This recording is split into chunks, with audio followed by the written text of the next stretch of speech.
Khristian Tuailaite Toupa'n sin din honsang na hatna lena pilna na theihna lena siamna Khrist le agamadin na khempeuh Amah Mial tuneihna hawl mang Khristian Tuailaite na hinna kivelpha adik lampi na mo siangthou lampi tonin Setan tung at hahatna Mohna tung vualzohna Zaila sa tangkou Khristian Tuailaite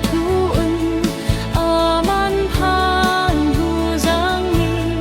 Jakob tuailai unser dante ngaihsun'n tupa'n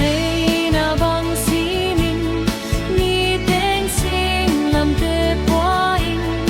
pakliani mun khempeuh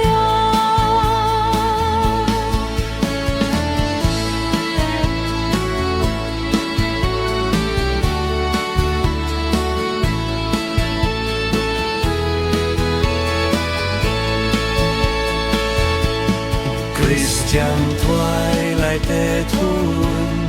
na Setan na huenin absolong hunzat ngaihsun'n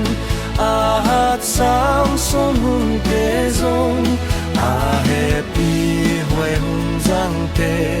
tuabang nang zong na omle manlangin kikelmengin Khristian Tuailaite Toupa'n xếp tình hong pia tang tangkou Amang Khate zong dingin hotam na vualzohna Amau te pilut dingin tuailai te liang ko hong